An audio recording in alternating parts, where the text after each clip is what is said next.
আসসালামু আলাইকুম, সবাইকে রমজানের শুভেচ্ছা এবং স্বাগতম নিপাস কুকিং বুকে।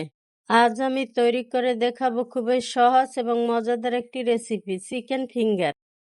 চিকেন ফিঙ্গার বানানোর জন্য প্রথমে বাটিতে নিয়ে নিলাম কিছুটা সিদ্ধ করা চিকেনের কিমা।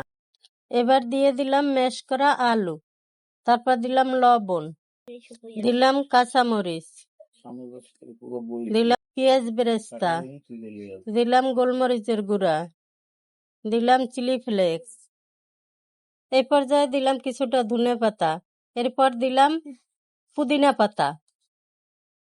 এবার ভালো করে সবকিছু হাত দিয়ে মেখে নিই।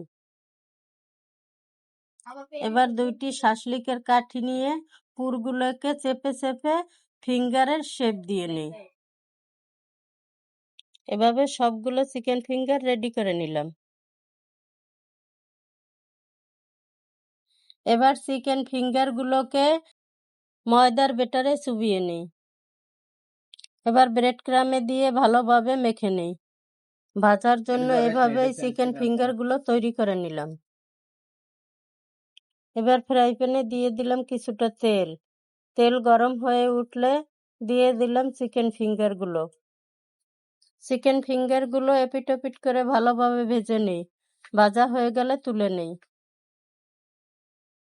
তৈরি হয়ে গেল আমাদের মজাদার চিকেন ফিঙ্গার।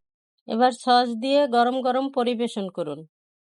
রেসিপিটি ভালো লাগলে লাইক, কমেন্ট, শেয়ার করুন এবং সাবস্ক্রাইব করুন। আল্লাহ হাফেজ।